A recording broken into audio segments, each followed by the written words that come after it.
Hello students, इस video lecture में मैं सॉल्व करने वाला हूं इस चैप्टर का सबसे बड़ा कॉन्सेप्चुअल प्रॉब्लम्स, जहां से बोर्ड एग्जामिनेशन में हर साल एक प्रॉब्लम्स आना 100% फिक्स है। सो स्टूडेंट्स, ये वीडियो लेक्चर आपके लिए सबसे बड़ा कारीगर साबित होने वाला है। सो बने रहिए इस वीडियो लेक्चर में अंत तक और देखिए इन प्रॉब्लम्स के सॉल्यूशन।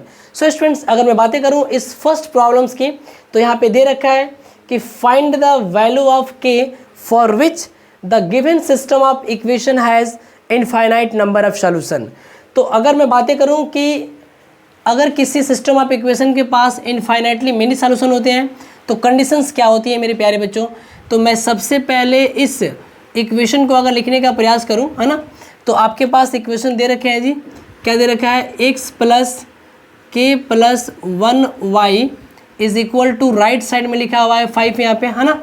और यहाँ देख रहे हो नीचे वाले इक्वेशन में k प्लस 1 और ये हो गया x और plus 9y is equal to आपको दे रखा है 8k माइनस 1। मेरे प्यारे बच्चों, अगर मैं बातें करूँ सिस्टम ऑफ लीनियर इक्वेशन की, तो ये क्या होता है? a1x plus b1y plus c1 is equal to 0। और अगर बातें करूँ तो a2x plus b2y plus c2 is equal to 0। मैं बताना ये चाहता हूँ कि अगर दिए हुए सिस्टम ऑफ लीनियर इक्वेशन के पास इनफाइनाइटली मेनी सॉल्यूशन हो तो कंडीशंस क्या होती हैं।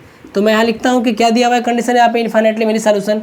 तो हम लोग लिख लेंगे since given system of equation, है ना, since given system of equation has infinitely many solution. तो अगर इनफाइनाइटली मेनी सॉल्यूशन हो तो कंडीशन होता है मेरे प्यारे बच्चों a1 अपॉन में a2 is equal to b1 upon में b2 is equal to c1 upon में c2। अरे भाई, अगर मेरी बातें आपको समझ में आ रही है मेरे प्यारे बच्चों, तो अगर इस कंडीशंस को सेटिस्फाई कराएं यहाँ से हम इस इक्वेशन से, तो यहाँ पे x का कोफिशिएंट 1 दिया है, तो 1 अपॉन में हम यहाँ लिख सकते हैं k प्लस 1 और यहाँ लिख सकते हैं जी k प्लस 1 अपॉन में लिख सकते हैं 9 और c1 की वैल्यू क्या है? 5 और c2 की वैल्यू कितनी है जी? 8k minus 1। यहाँ से मैं आपको एक बातें बता देना चाहता हूँ कि अगर फर्स्ट इक्वेशन में कांस्टेंट टर्म राइट साइड में दिया है तो सेकेंड में भी राइट में होना चाहिए, है ना। और अगर फर्स्ट में लेफ्ट में दिया हुआ है तो सेकेंड में भी ये बातें लेफ्ट में होनी चाहिए। अगर नहीं दिया है तो आप वैसा बना लीजिए। अब अगर मैं बातें करूँ मेरे प्यारे बच्चों, तो मैं इन दोनों को लेके सॉल्व करूं या इन दोनों को लेके करूं या इन दोनों को, हर केस में k की वैल्यू सेम आने वाली है। तो मैं सॉल्व करता हूं ये दोनों फर्स्ट टर्म को लेकर के सॉल्व। तो यहाँ से अगर मैं क्रॉस मल्टीप्लाई करूँगा तो 9 1 जा मिलेगा आपको 9 और ये हो जाएगा k प्लस 1 का होल स्क्वायर। तो इम्प्लाइज दैट हम ये बातें बोल सकते हैं कि अगर k प्लस 1 का होल स्क्वायर की वैल्यू अगर 9 है मेरे प्यारे बच्चों, तो k प्लस 1 का मान कितना हो जाएगा? तो ये हो जाएगा अंडर रूट में 9 और इसके सामने है क्या? प्लस और माइनस। अब मेरे प्यारे बच्चों, अगर k प्लस 1 की वैल्यू ये वाली है तो हम यहाँ कह सकते हैं कि ये हो जाएगी प्लस माइनस 3। नाउ हमें यहाँ पे इस पूरे बात की वैल्यू हमें 2 मिली है, एक मिली है 3 और एक क्या मिली है जी? माइनस 3 मिली है। तो हम अलग अलग केस में सॉल्व करेंगे, है ना। केस 1 में हम ले लेंगे क्या? केस 1 में रखेंगे हम कि यदि k प्लस 1 की वैल्यू 3 हो तो इस कंडीशन में हमें जो k का मान मिलने वाला है ना, ये मिलने वाला है 3 माइनस 1। तो यहाँ से हो जाएगा कितना? 2 हो जाएगा जी, है ना।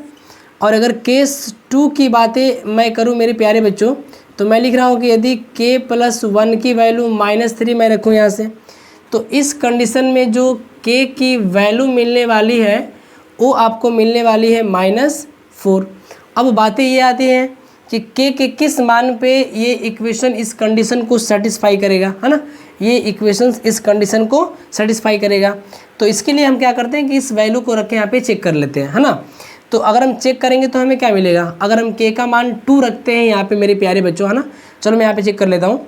अगर मैं 2 रखता हूँ तो ये हो जाएगा x प्लस 2 और 1 3y और बगल में दिया हुआ है 5।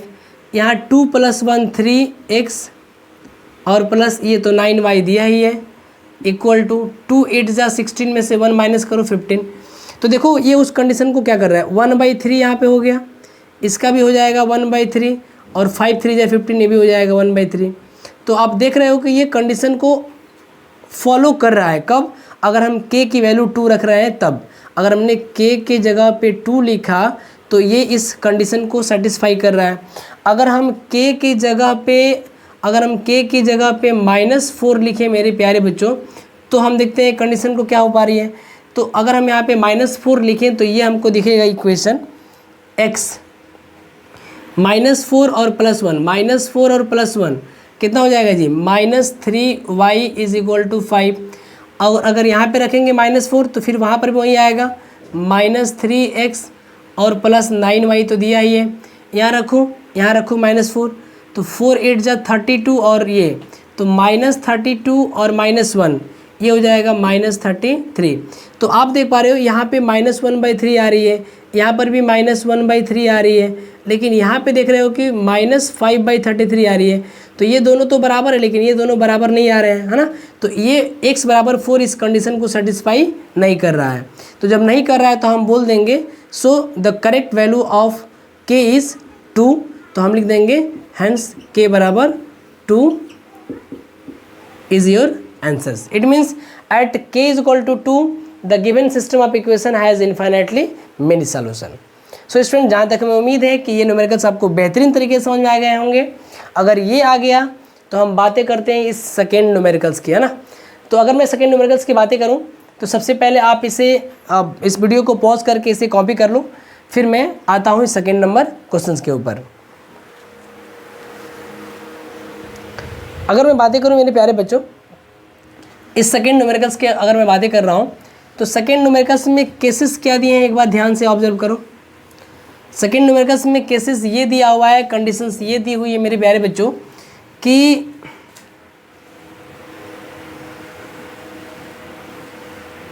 है ना। मैं अगर बातें करूं इस सेकेंड न्यूमेरिकल्स की तो यहाँ पे दिया हुआ है कि for what value of k the following system of linear equation has no solution, है ना। तो k के किस मान के लिए इस दिए हुए सिस्टम ऑफ इक्वेशन के पास कोई भी सॉल्यूशन नहीं है। तो पहले हम इस सिस्टम ऑफ इक्वेशन को लिखते हैं ना, क्या लिखे हैं, 2x लिखते हैं इसको, 3x + y = 1 और यहाँ दिया है 2k - 1x + k - 1y = 2k + 1, है ना। तो ये आपके पास इक्वेशन नंबर 1 और ये वाला इक्वेशन नंबर 2 दे रखा है कंडीशन की the given system of equation has no solution, इसके पास कोई भी सॉल्यूशन नहीं है। तो जब नो सॉल्यूशन का केस रहता है मेरे प्यारे बच्चों तो ये नॉट इक्वल टू C1/C2 होता है। अब मैंने आपको इसके प्रीवियस क्वेश्चंस में बताया मैंने कि अगर पहले वाले में कांस्टेंट टर्म अगर राइट साइड में है तो इस वाले में भी राइट साइड में होना चाहिए। देखिए दोनों में ही है, तो ये उस कंडीशन को फॉलो कर रही है। तो हम यहाँ पे लिखेंगे A1 और A2 की वैल्यू। तो ये x का कोफिशिएंट A1 है जिसको हम 3 बोल रहे हैं, ये हो गया 2k - 1 = ये हो गया अपना 1 में ये हो गया k - 1 and not equal to 1 में 2k + 1। तो हमें पूछा जा रहा है कि k के किस मान के लिए दिए हुए सिस्टम ऑफ इक्वेशन के पास कोई सॉल्यूशन नहीं होगा। तो हम क्या करते हैं कि इस फर्स्ट कंडीशन को लेके सॉल्व कर लेते हैं। तो यहाँ से हमको मिलेगा, अगर क्रॉस मल्टीप्लाई करेंगे तो 3 × k - 1 = इससे अगर मल्टीप्लाई करेंगे तो मिलेगा हमें 2k - 1। तो मेरे प्यारे बच्चों अगर हम यहाँ से बातें करूँ तो मैं लिख सकता हूँ 3k - 3 और ये हो गया 2k - 1। अरे भाई अगर हम वेरिएबल कंटेनिंग टर्म को एक तरफ लेके आएँ तो मैं लिख सकता हूँ 3k - 2 2k और ये हो गया -1 और ये उधर चला जाएगा कांस्टेंट टर्म तो +3। तो ये k की वैल्यू कितनी बचेगी, k की वैल्यू मिलेंगी 2।